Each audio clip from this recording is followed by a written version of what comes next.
we need a coupled amplifier.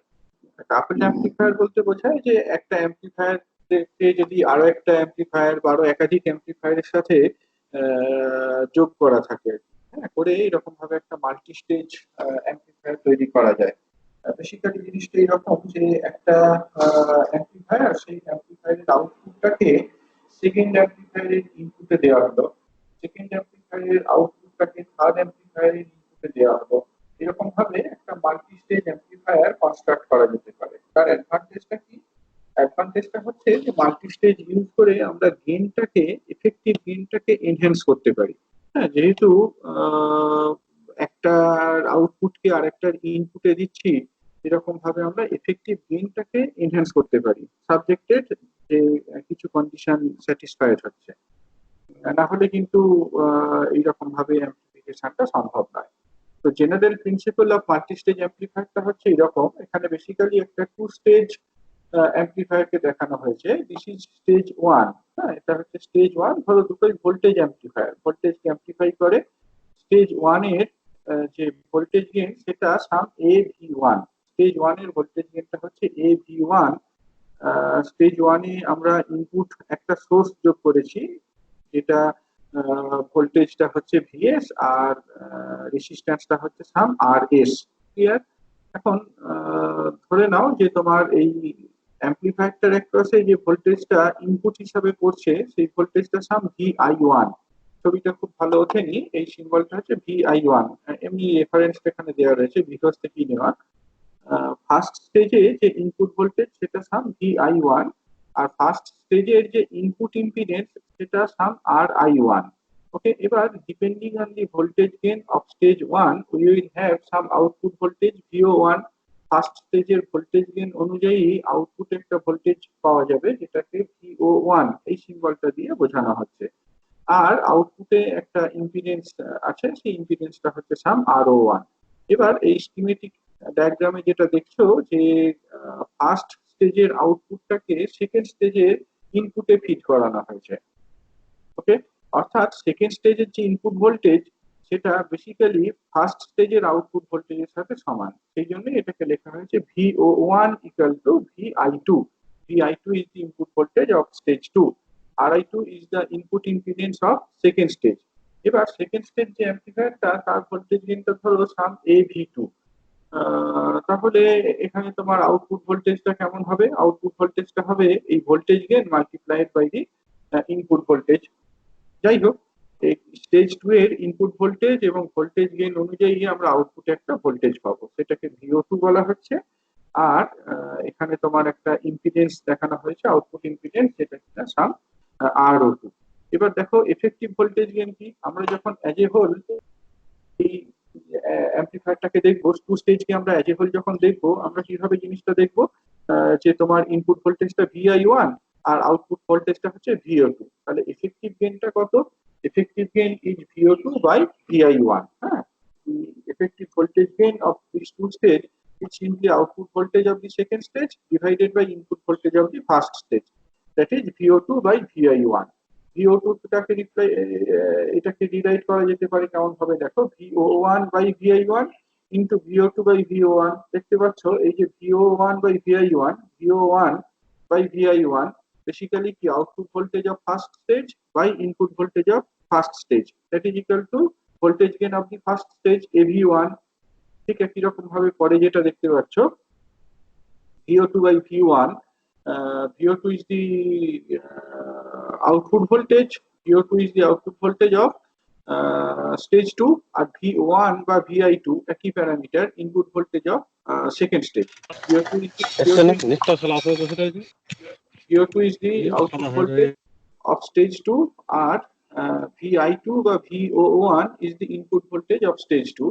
তাহলে the ratio represents the voltage gain of second stage.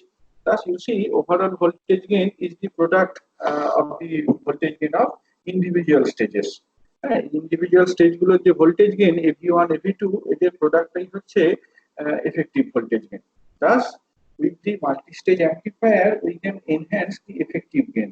এরকম multi-stage amplifier use করে আমরা effective গেইনটাকে বাড়িয়ে দিতে পারি। এটা যদি ভোল্টেজ অ্যাম্পলিফায়ার হয়, এফেক্টিভ ভোল্টেজ গেইনটা বড় হবে। যদি পাওয়ার অ্যাম্পলিফায়ার হয় তাহলে এফেক্টিভ পাওয়ার আউটপুটটা হায়ার হবে। তো এইরকম মাল্টি স্টেজকে এফিসিয়েন্ট হতে গেলে কিছু কন্ডিশন স্যাটিসফাইড হতে হবে। এই যে কথাটাকে বলা হচ্ছে যে একটা স্টেজের আউটপুটকে আমি আর একটা স্টেজের ইনপুটে ফিড করছি, এই ফিডিংটা কতটা এফেক্টিভ সেইটা is determined by impedance matching criteria. এটা খুব ইম্পর্টেন্ট একটা ক্রাইটেরিয়ান, ইম্পিডেন্স ম্যাচিং ক্রাইটেরিয়ান। জিনিসটা কেমন, যদি একটা স্টেজের কথা কনসিডার করো, এই যে একটা স্টেজ সিঙ্গেল স্টেজকে দেখানো হয়েছে প্রথম ফিগারটায়, এরকম সিঙ্গেল স্টেজের কথা কনসিডার করো। সিঙ্গেল স্টেজের ক্ষেত্রে যে সোর্সটা ইউজ করা হয়েছে সেই সোর্সের ইনপুট রেজিস্ট্যান্স আর এস, whereas এই অ্যাম্পলিফায়ারটার ইনপুট রেজিস্ট্যান্স ইনপুট ইম্পিডেন্স হচ্ছে আর আই। অ্যাম্পলিফায়ারের যে আউটপুট ইম্পিডেন্স সেটা আরও, আর লোড রেজিস্ট্যান্সটা হচ্ছে আর এল। আমরা এই ইনপুটটাকে এফেক্টিভলি অ্যাম্পলিফায়ারের সাথে কাপল করতে পারবো যদি আর এসটা আর আই এর সাথে সমান হয়। এই আর এসটা যদি আর আই এর সাথে সমান হয় তবে ইনপুটটা এফেক্টিভলি অ্যাম্পলিফায়ার স্টেজটার সাথে কাপলড হবে। ঠিক একই রকম ভাবে যদি আর ও output impedance of the amplifier এইটা লোড রেজিস্ট্যান্সের সাথে সমান হয় তবে কিন্তু লোড ভোল্টেজটাকে এফেক্টিভলি আমরা এক্সট্রাক্ট করতে পারবো। এই কন্ডিশনটাকে বেসিক্যালি ইম্পিডেন্স ম্যাচিং কন্ডিশন বলা হয়। R S equals to R I and RL equals to RO. That is valid for a single stage. What happens for a couple stage? এরকম যদি টু স্টেজ থাকে, two stage অ্যাম্পলিফায়ারের ক্ষেত্রে জিনিসটা কেমন, এখানে সিম্বলগুলোকে just আলাদা আলাদা করে ডিনোট করা হয়েছে। RI1 is the input impedance যেটা বললাম of stage 1, RO1 is the output impedance of stage 1, RI2 is the input impedance of stage 2, RO2 is the input impedance output impedance of stage 2। তাহলে effective coupling কখন হবে, impedance matching ক্রাইটেরিয়াটা এখানে কি বলে, RS equals to RI1, RO1 equals to RI2 আর RO2 equals to RL। এই condition গুলো যদি স্যাটিসফাইড হয় তবেই কিন্তু এভিটাকে আমরা লিখতে পারবো as AV1 multiplied by AV2। ওকে, এখানে আমরা কাপলড অ্যাম্পলিফায়ার বলতে মেইনলি ওই একটাই টপিক রয়েছে সিলেবাসের মধ্যে, যেটা টু স্টেজ আরসি কাপলড সিই অ্যাম্পলিফায়ার বলা হয়। টু স্টেজ আরসি কাপলড সিই অ্যাম্পলিফায়ার বলা হয়।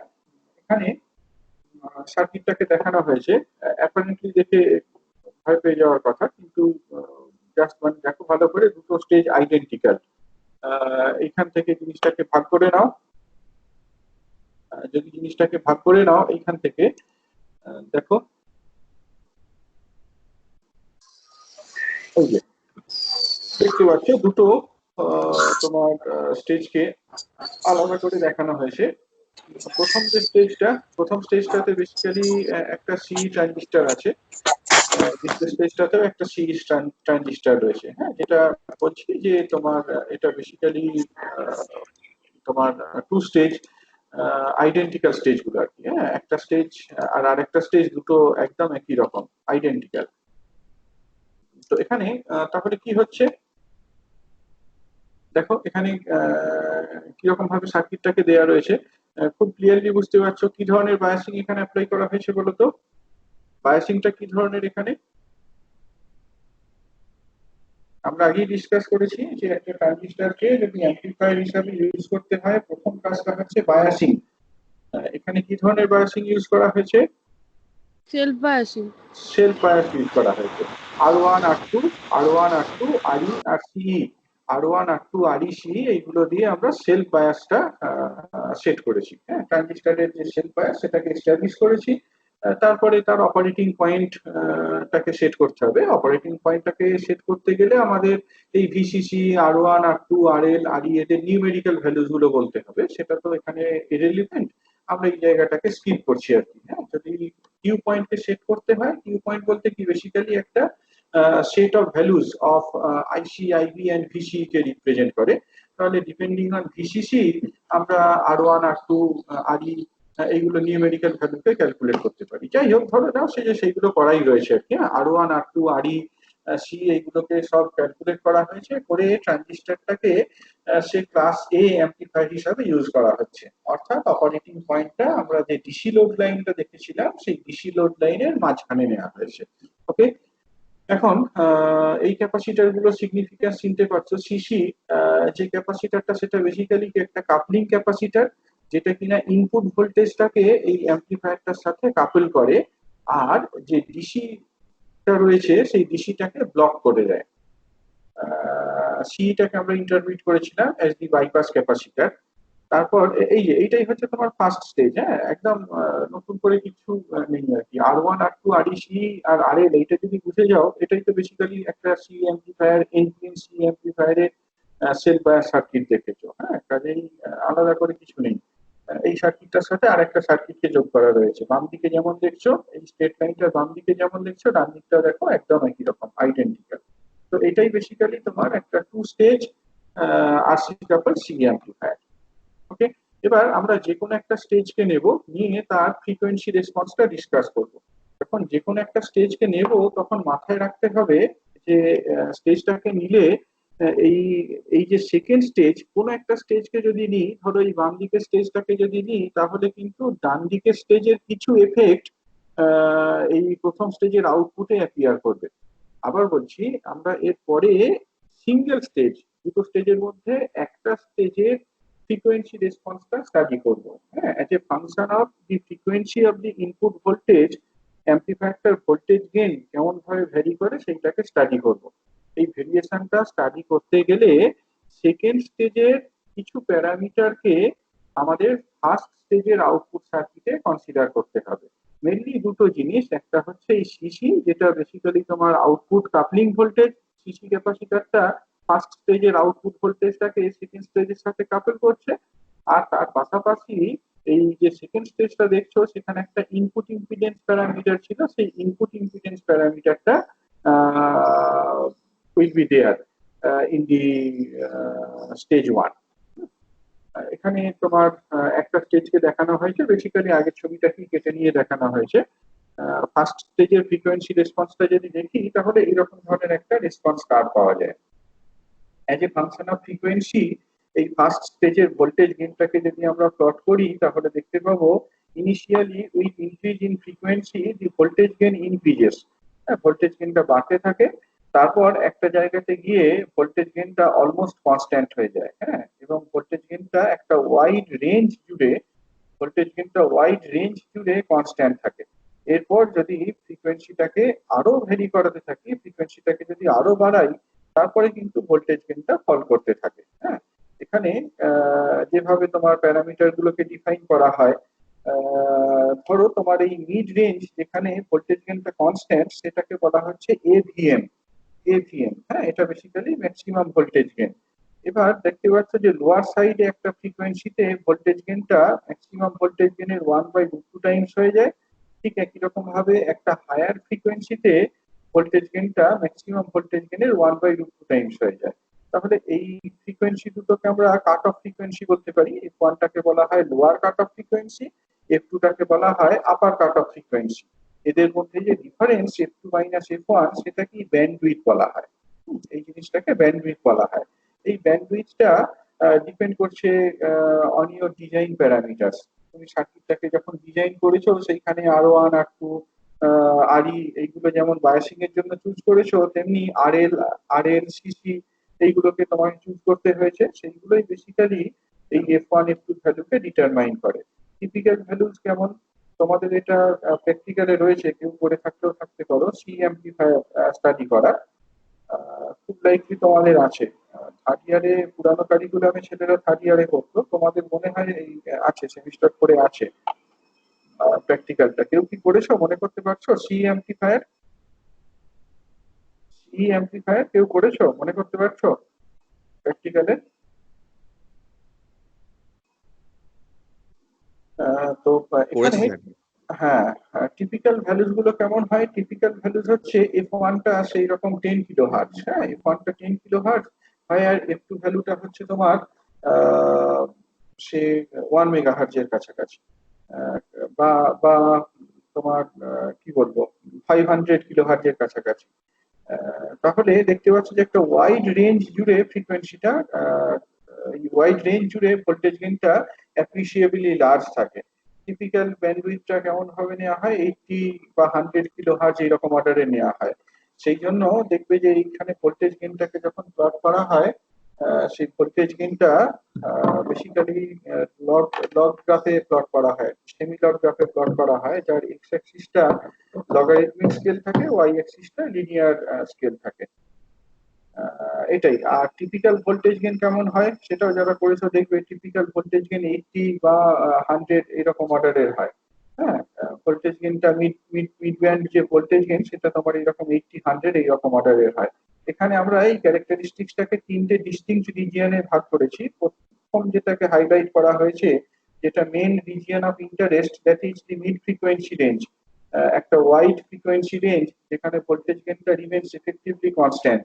এর বাম দিকে যে রিজিয়নটা লো ফ্রিকোয়েন্সি রিজিয়ন, আর ডান দিকে যে রিজিয়নটাকে দেখানো হয়েছে that is the high frequency region. In the low frequency region ফ্রিকোয়েন্সির সাথে ভোল্টেজ গেইনটা ভ্যারি করে, ফ্রিকোয়েন্সিটা যত ফল করছে ভোল্টেজ গেইনটা তত ফল করে। আবার হাই ফ্রিকোয়েন্সি রিজিয়নের ক্ষেত্রেও দেখো ভোল্টেজ গেইনটা ফল করে, ফ্রিকোয়েন্সিটা যত বাড়ছে ভোল্টেজ গেইনটা ফল করছে। এই ক্যারেক্টারিস্টিক্সটাকে, এই ফ্রিকোয়েন্সি রেসপন্সটাকে আমরা এক্সপ্লেন করতে পারি with the technique we already have learned. যে এইচ প্যারামিটার মডেল সার্কিট আমরা শিখেছি, এইচ প্যারামিটার ইকুইভ্যালেন্ট সার্কিট শিখেছি, এইটা দিয়ে আমরা এই ফ্রিকোয়েন্সি রেসপন্স কার্ভটাকে এক্সপ্লেন করতে পারি। দেখো কিভাবে। প্রথমে মেইন যে রিজিয়ন অফ ইন্টারেস্ট সেটাকে এক্সপ্লেন করা যাক, which we call the mid frequency range. হ্যাঁ, মিড ফ্রিকোয়েন্সি রেঞ্জটাতে কি হয়, মিড ফ্রিকোয়েন্সি রেঞ্জে আমরা তো এখানে অনেকগুলো ক্যাপাসিটর দেখছি, সিসি একটা ক্যাপাসিটর দেখলাম, সিই একটা ক্যাপাসিটর দেখলাম। সিসি ক্যাপাসিটরটাকে বলেছিলাম অ্যাজ দি কাপলিং ক্যাপাসিটর, যেটা এসি কে কাপল করে আর ডিসি কে ব্লক করে। আর সিইটাকে বলা হয়েছিল অ্যাজ দি বাইপাস ক্যাপাসিটর। এখন ক্যাপাসিটরের রিঅ্যাকট্যান্স কেমন হয়, ম্যাগনিটিউডে যদি দেখো ক্যাপাসিটরের রিঅ্যাকট্যান্স হচ্ছে 1/ওমেগা সি। তাই ওমেগাটা যদি খুব বড় হয় তাহলে 1/ওমেগা সি ভ্যালুটা খুব ছোট হবে। মিড ফ্রিকোয়েন্সি রেঞ্জ যেটা বললাম typically 10 kilo hertz, 20 kilo hertz, 50, 100, 200 kilo hertz. হ্যাঁ, এরকম হাই ফ্রিকোয়েন্সিতে 1/ওমেগা সি ভ্যালুটা খুব কম, বা 1/ওমেগা সিসি বা 1/ওমেগা সি, এই ভ্যালুগুলো খুব কম। সেই জন্যই বলা হচ্ছে in the mid frequency range the reactances of the capacitors CC and CE are very small, that they effectively constitute a virtual short circuit to the AC component. AC component গুলোর জন্য, AC সিগন্যালের জন্য এটা basically virtual short হিসাবে কাজ করে। The junction capacitances are very small. একটা ট্রানজিস্টরের collector base জাংশনে capacitance থাকে, এমিটার বেস জাংশনে ক্যাপাসিট্যান্স থাকে, এইগুলো ম্যাটার করে। খুব হাই ফ্রিকোয়েন্সিতে এইগুলো এফেক্টিভ হয়, কিন্তু এই রিলেটিভলি স্মলার যে ফ্রিকোয়েন্সিটা, সেই ফ্রিকোয়েন্সিতে এটার এফেক্টটা সেই রকম ভাবে থাকে না, because they appear parallel with the load. তাহলে মিড ফ্রিকোয়েন্সি রেঞ্জে বেসিক্যালি কোনো রকম ক্যাপাসিটিভ এফেক্ট নেই। হ্যাঁ, সেটা মানে ক্যাপাসিটার মানে অনেকগুলো দেখলাম, ফিজিক্যালি যে ক্যাপাসিটার গুলোকে অ্যাড করা হচ্ছে সেগুলো হচ্ছে CC, C, collector, coupling capacitor, bypass capacitor, এগুলোকে ফিজিক্যালি আমরা অ্যাড করছি সার্কিটে।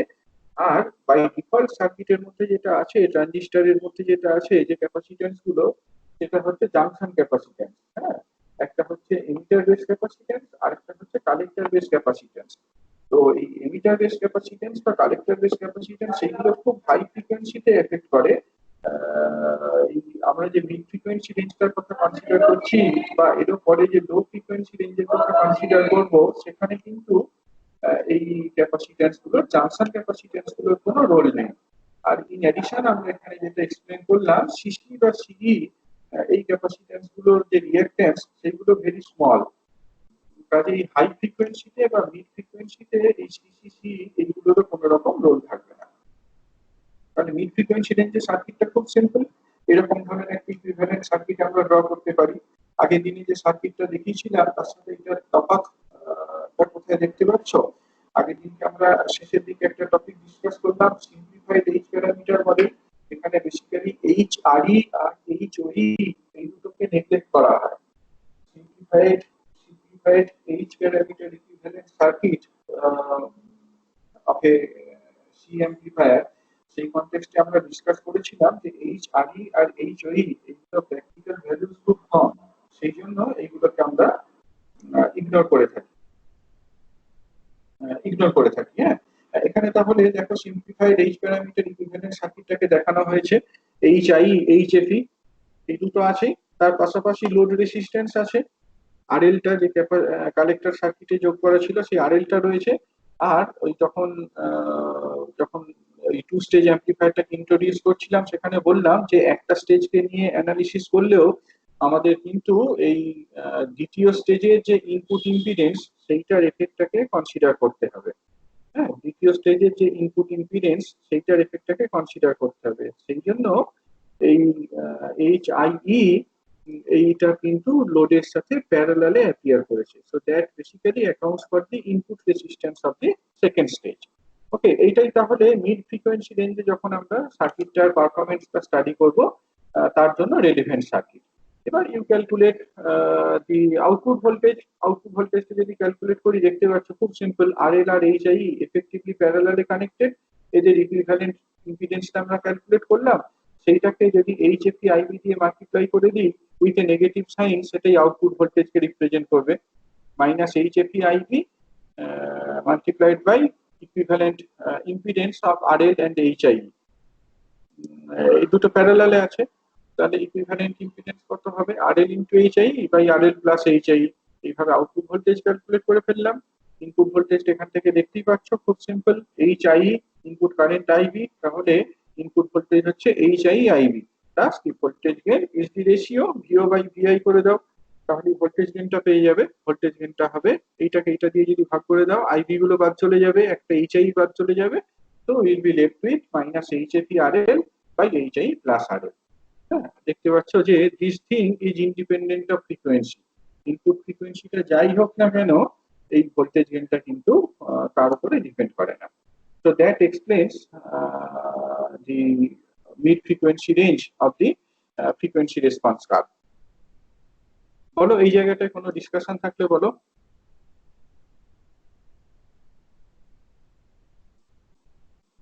এখানে যেগুলো ডিসকাস করলাম বলো কোনো প্রশ্ন থাকলে। স্যার V0 তে মাইনাস এইচএফই আইবি হবে, ওটা না আইসি হবে? আচ্ছা আচ্ছা আচ্ছা, এক মিনিট। সার্কিট দেখতে পাচ্ছ না নিরুপমা, দেখতে পাচ্ছ না সার্কিট, স্লাইড দেখতে পাচ্ছ না?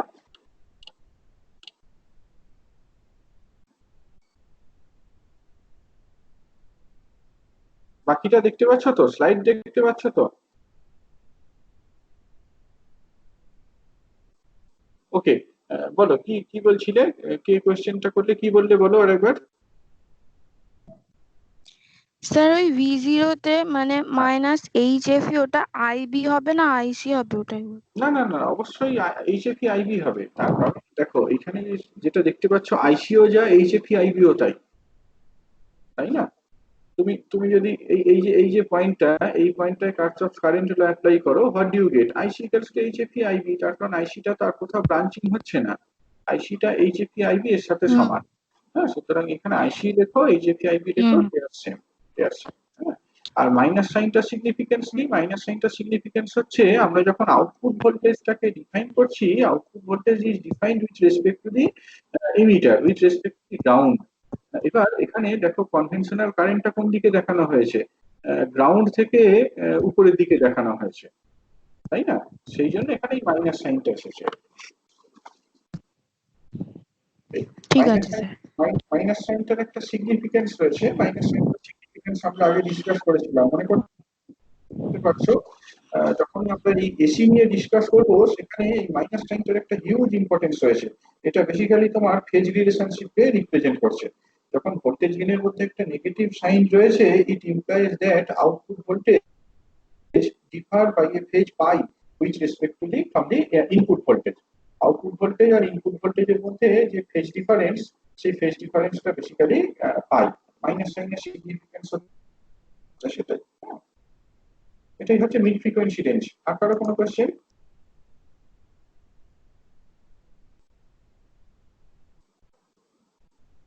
ওকে, নেক্সট। এবার পরের যে রিজিয়নটা, সেই পরের রিজিয়নটাতে যাওয়া যাক।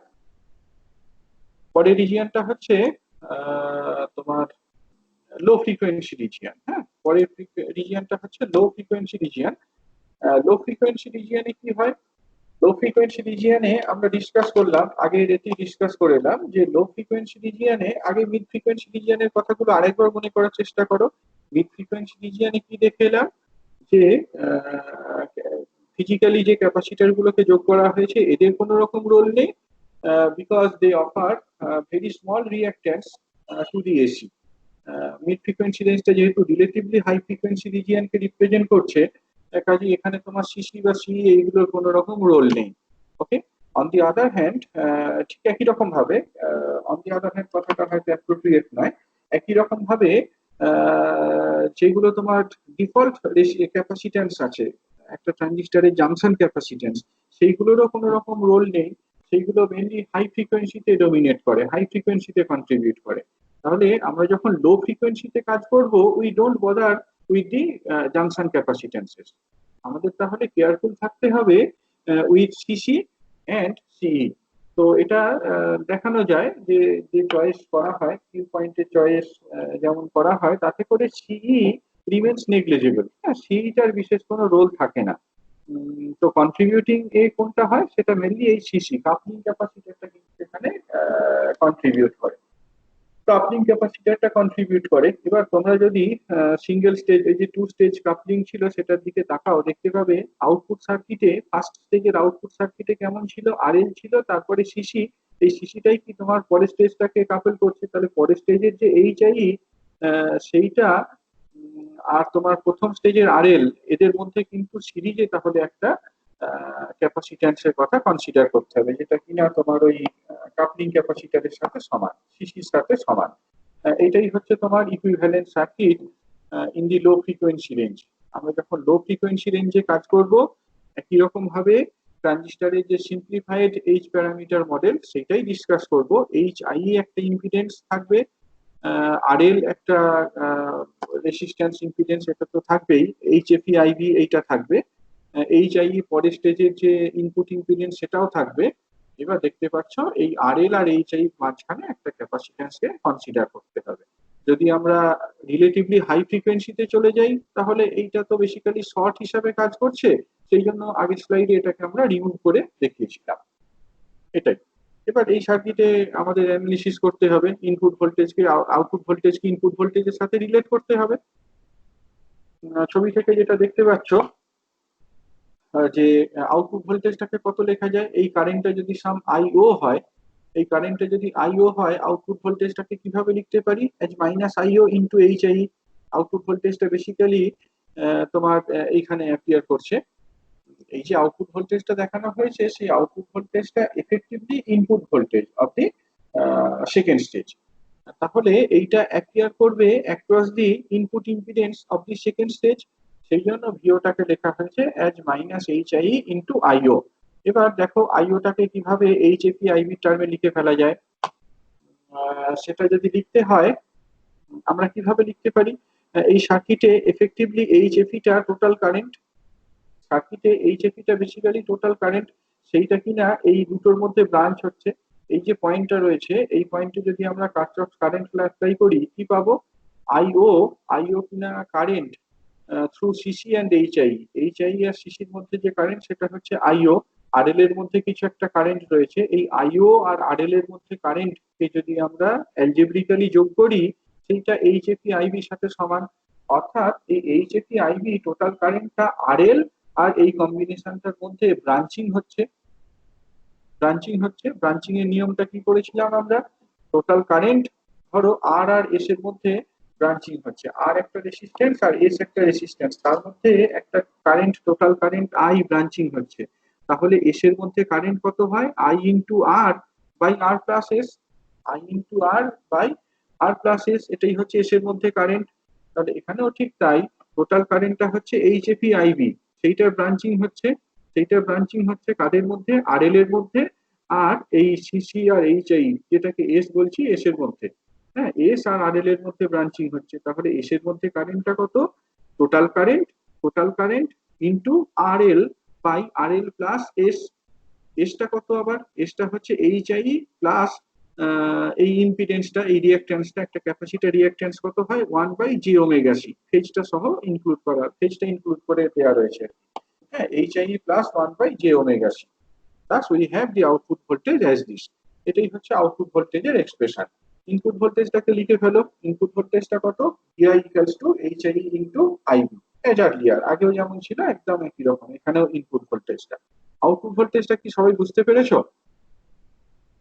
আউটপুট ভোল্টেজটা কেন এরকম ভাবে লিখলাম বুঝেছো? না বুঝতে পারলে বলো, আবার বলবো এই কনটেক্সটে।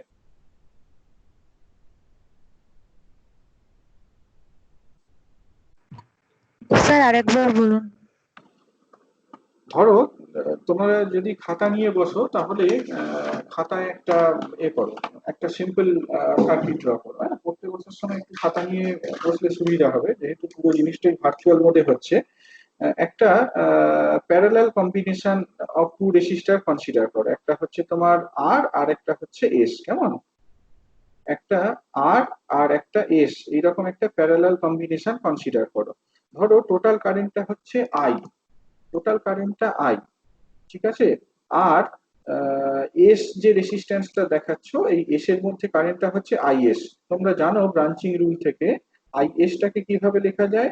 As R by R plus S into I. মনে পড়ছে? ব্রাঞ্চিং রুল যদি অ্যাপ্লাই করো, জাস্ট কিছুই না, এমনি তোমার ওহমস ল অ্যাপ্লাই করলেই এটা হয়ে যায়। ভি সমান যদি তোমার আর এর মধ্যে কারেন্ট আইআর হয়, এস এর মধ্যে কারেন্ট আইএস হয়, তাহলে আইআর প্লাস আইএস সমান কত? আই। আবার ভি সমান কত? ভি সমান আইআর ইন্টু আর, আবার ভি সমান আইএস ইন্টু এস। এখান থেকে অ্যালজেব্রিক্যালি তোমরা দেখাতে পারো আইএস সমান R into R plus S by I. কথাটা আমি আবার বলছি, একটা দুটো রেজিস্টার আর আর এস, এদের প্যারালাল কম্বিনেশন। এখানে যদি টোটাল কারেন্ট আই হয়, তাহলে এস এর মধ্য দিয়ে কারেন্টটাকে লিখতে পারি as R by R plus S into I. এবার এই জিনিসটা এখানে কম্পেয়ার করো, আমি যেটা আর বলছিলাম এখানে সেইটা ধরো আর এল, ঠিক আছে? আর যেটা এস বলছিলাম সেটা is effective impedance of HI and CC. এই এইচআই আর সিসি যে ইম্পিডেন্স সেইটা, এইচআই আর সিসির ইম্পিডেন্স কত হয়? HI plus 1/j omega CC. তার কারণ ক্যাপাসিটিভ রিঅ্যাকট্যান্স কত হয়? 1/j omega C. ক্লিয়ার? তো এই আর এলটাকে বললাম আর, আর বাকি যেটা রয়েছে সেটাকে বললাম এস। তাহলে এস এর মধ্যে কারেন্টটা কত হবে? Total current into R L by R L plus S, সেটাই করা হয়েছে। টোটাল কারেন্টটা কত দেখতে পাচ্ছ? HAP IB into R L by R L plus S. S বলতে বেসিক্যালি এইটাকে বোঝানো হচ্ছে। That's how we can calculate the output voltage. এটাই আউটপুট ভোল্টেজ। হ্যাঁ, আগের স্লাইডে যেটা দেখালাম সেটাই এখানে লেখা রয়েছে। Now divide them to have the expression for the voltage gain. ভিও by Vi করে আমরা তাহলে লো ফ্রিকোয়েন্সি রেঞ্জে ভোল্টেজ গেইনটাকে বের করে ফেলতে পারি। দুটো ডিভিশন করলে যেটা হয় খুব ক্লিয়ারলি বুঝতে পারছো, এইচআই বাদ চলে যাবে, আইবি বাদ চলে যাবে, নিউমারেটরে পড়ে থাকবে এইচএফই আরএল, আর ডিনোমিনেটরে পড়ে থাকবে এই কোয়ান্টিটিটা HI plus RL. HI RL এই দুটো তো আছেই। 1/jটাকে কি লিখতে পারি? Minus J. 1/jটাকে মাইনাস জে লেখা যায়, J equals to root over of -1, so it is minus J by omega CC. Fine. So that is the expression for the voltage gain. খুব ক্লিয়ারলি দেখতে পাচ্ছ যে এই ভোল্টেজ গেইনটার একটা ফেজ রয়েছে, ফ্রিকোয়েন্সি ডিপেন্ডেন্ট ফেজ রয়েছে। এর পাশাপাশি তোমার ভোল্টেজ গেইনের ম্যাগনিটিউডটা ফ্রিকোয়েন্সির উপর ডিপেন্ড করে। এটাকে আরো ক্লিয়ারলি দেখানো যায়, আমরা আগে যে মিড ফ্রিকোয়েন্সি রেঞ্জে ভোল্টেজ গেইন করে এসেছিলাম সেইটা রেফারেন্সে যদি বলো, তাহলে দেখতে পারো যে Vm equals to VO by VI, that is minus HFERL by HIERL, এইটা ছিল। তাহলে আমরা এখানে সেইটাকে রিপ্লেস করে দিতে পারি। যদি এটাকে রিপ্লেস করে দিই, দেখো তো কি হবে।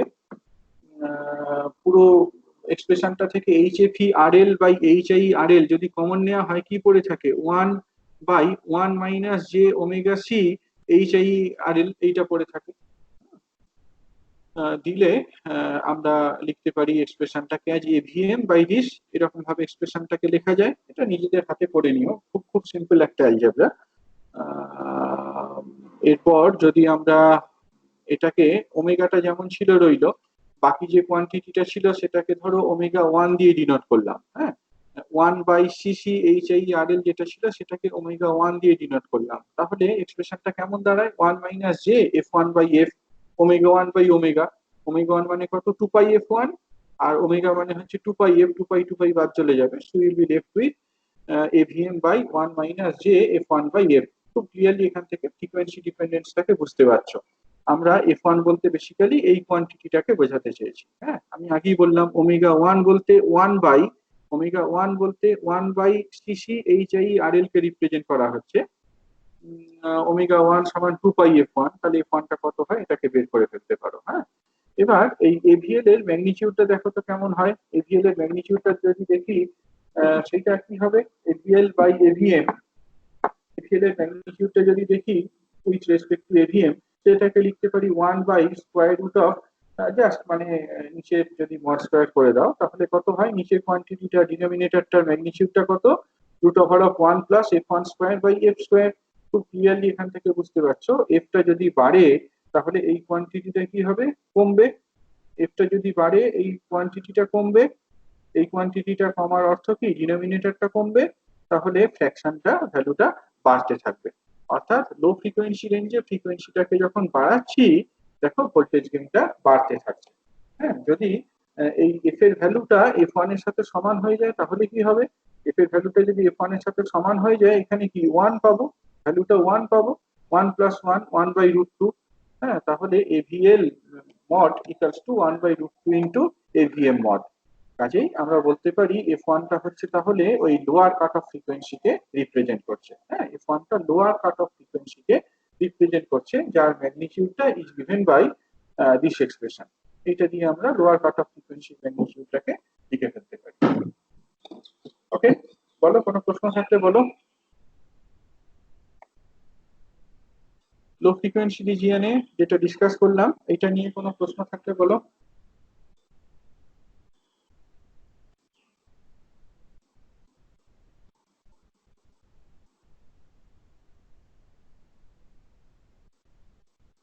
ওকে, next high frequency range. High frequency রেঞ্জের ক্ষেত্রে কি হবে, হাই ফ্রিকোয়েন্সি রেঞ্জের ক্ষেত্রে এটা খুব কনভিন্সিং যে মিড ফ্রিকোয়েন্সি রেঞ্জে যদি আমরা সিসি আর সি কন্ট্রিবিউশনকে নেগলেক্ট করি because they offer very low reactance, একই যুক্তিতে তাহলে সিসি সি কন্ট্রিবিউশনটাকে আমরা ইগনোর করব যখন হাই ফ্রিকোয়েন্সি রেঞ্জটাকে স্টাডি করব।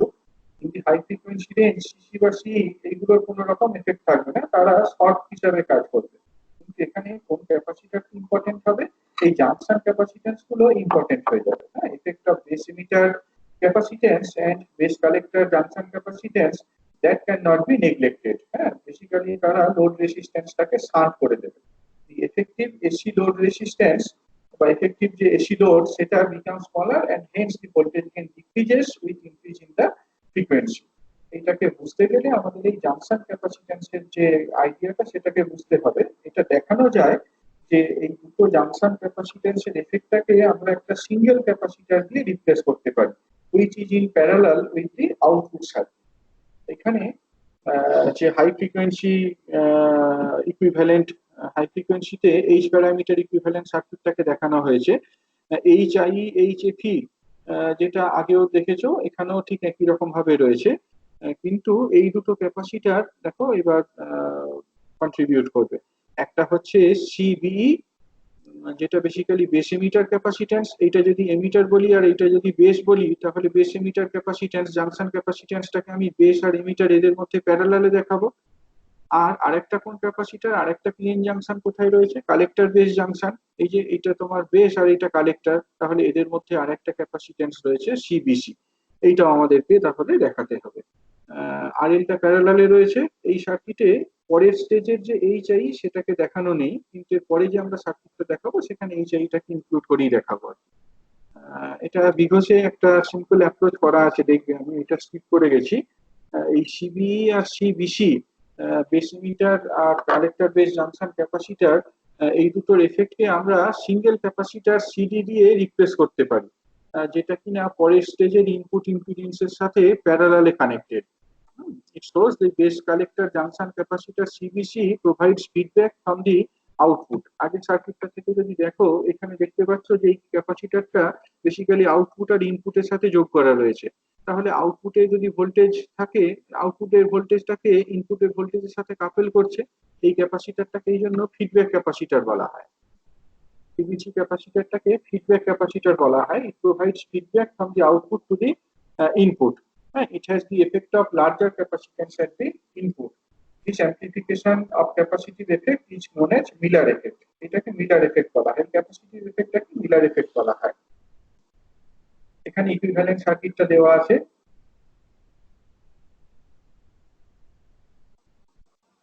দেখো আগের সার্কিটটার মতোই, কিন্তু আগের সার্কিটে যে সিবিসি ছিল আর সিবিই ছিল, জাংশন ক্যাপাসিট্যান্স গুলোকে দেখানো হয়েছিল, সেইগুলোকে রিপ্লেস করা হয়েছে by a single capacitor CD in parallel with the output circuit. Output সার্কিটে প্যারালালে সিডি একটা ক্যাপাসিটর দিয়ে জিনিসটাকে রিপ্লেস করে দেওয়া হয়েছে। তাহলে এরকম ধরনের সিম্পল একটা সার্কিট আমরা পেয়ে গেছি। এইচ আই এইচ এপিটা এইচ প্যারামিটার ইকুইভ্যালেন্ট সার্কিটকে রিপ্রেজেন্ট করছে, তার সাথে তোমার লোডটাকে যোগ করে দাও প্যারালালে, পরের স্টেজে যে এইচআই ছিল সেটাকে যোগ করে দাও আর সিডিটাকে প্যারালালে কানেক্ট করে দাও, তাহলেই হয়ে গেল। আউটপুট ভোল্টেজটাকে কিভাবে লিখতে পারি?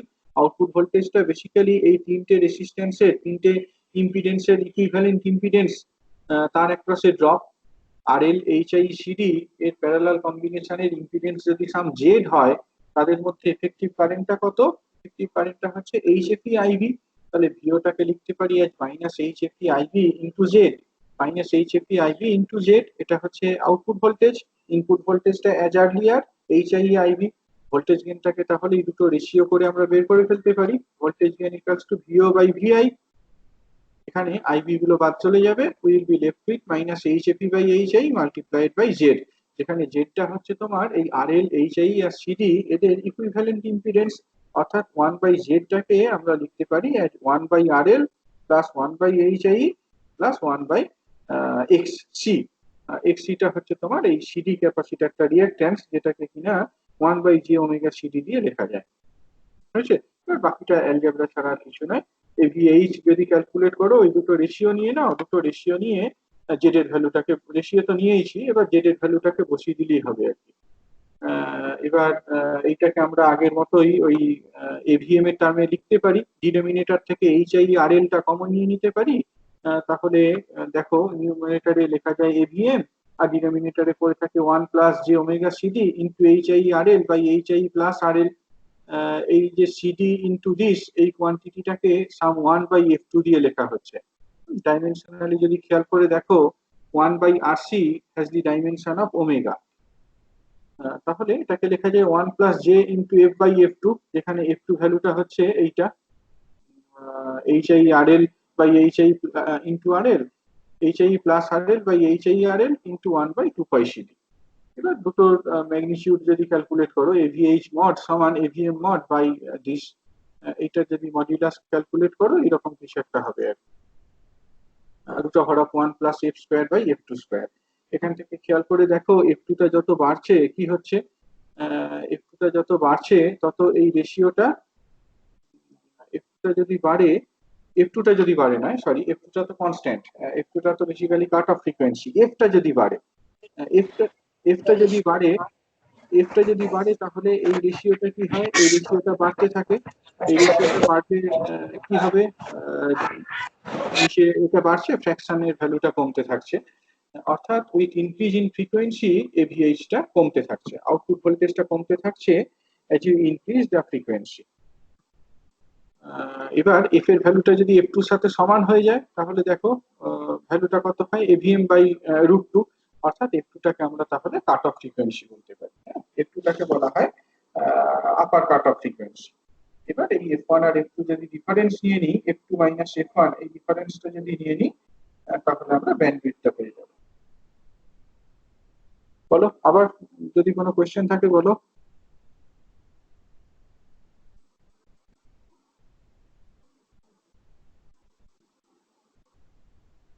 নেই কিছু? কিছু বুঝতে পারছো বলে মনে হচ্ছে না। যাই হোক, প্রসিড করা যাক। পরের এটা হচ্ছে bandwidth and gain bandwidth product. Bandwidth বলতে কি বোঝায় সেটা তো আমরা ইন্ট্রোডিউস করলামই।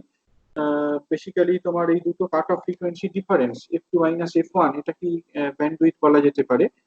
আগে আমরা ক্যালকুলেশন এফ টুর এক্সপ্রেশনটাও দেখে এলাম, এফ টুর এক্সপ্রেশনটা কেমন হয়, এইখানে যেটা দেখতে পাচ্ছ সেইটা। ব্যান্ডউইথটা যখন ক্যালকুলেট করি আমরা ভেরি ওপেন এই এফ ওয়ান এর কন্ট্রিবিউশনটাকে ইগনোর করে থাকি, বিকজ এফ ওয়ানটা খুব ছোট। এফ ওয়ানটা তোমার এই 1 কিলো হার্জ, 2 কিলো হার্জ বা 10 কিলো হার্জ এইরকম অর্ডারের। whereas তোমার f2 ভ্যালুটা ফিউ হান্ড্রেডস অফ মেগাহার্টজ। সেই জন্য ভেরি ওপেন যখন আমরা ব্যান্ডউইথ ক্যালকুলেট করি আমরা এই f1 ভ্যালুটাকে ইগনোর করে থাকি। যাই হোক, পরে যে এটা দেখো, এটা খুব ইম্পর্টেন্ট একটা টপিক, গেইন ব্যান্ডউইথ প্রোডাক্ট। জিনিসটা কেমন, the product of the mid frequency gain and the bandwidth of the amplifier, এটা কি বেসিক্যালি গেইন ব্যান্ডউইথ প্রোডাক্ট বলা হয়। একটা টু স্টেজ অ্যাম্পলিফায়ার, সেই টু স্টেজ অ্যাম্পলিফায়ারের দুটো স্টেজের যে এফেক্টিভ গেইন, হ্যাঁ দুটো স্টেজের এফেক্টিভ গেইন কি, ইন্ডিভিজুয়াল স্টেজগুলোর গেইনের প্রোডাক্ট। সেই দুটো স্টেজের এফেক্টিভ ভোল্টেজ গেইনকে যদি আমরা ফ্রিকোয়েন্সি যে রেঞ্জ ব্যান্ডউইথটা দিয়ে মাল্টিপ্লাই করি সেটাকে গেইন ব্যান্ডউইথ প্রোডাক্ট বলা হয়। একটা টু স্টেজ আরসি কাপলড অ্যাম্পলিফায়ারের ক্ষেত্রে প্রথম স্টেজটার ভোল্টেজ গেইনটা কত, প্রথম স্টেজের ভোল্টেজ গেইন হচ্ছে -HFE/HIE RL in parallel with HIE, এটা আমরা দেখিয়ে এসেছি। আর দ্বিতীয় স্টেজটা যখন করব, দ্বিতীয় স্টেজ করার সময় AVM2 কত হবে, একই রকম হওয়া উচিত ছিল, কিন্তু দ্বিতীয় স্টেজ যাতে টু স্টেজই বলি, সেকেন্ড স্টেজের পরে যদি আর কোনো স্টেজ না থাকে তাহলে সেকেন্ড স্টেজের ভোল্টেজ গেইনের এক্সপ্রেশনে HIE-টা অ্যাপিয়ার করার কথা নয়। সেই জন্য সেকেন্ড স্টেজের ভোল্টেজ গেইনের এক্সপ্রেশনটা হবে এইটা -HFE/HIE ইন্টু RL। এই HIE-টা কিন্তু ইনপুট স্টেজের কন্ট্রিবিউশনটাকে বোঝাচ্ছে।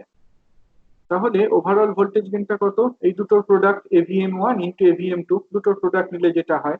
এরপর আমরা f1 x2 এর এক্সপ্রেশন ক্যালকুলেট করেছি, এখান থেকে ব্যান্ডউইথটাকে বের করতে পারি। ব্যান্ডউইথটা বের করতে গেলে এই f1টাকে ইগনোর করব, f1টাকে ইগনোর করব because it is very small.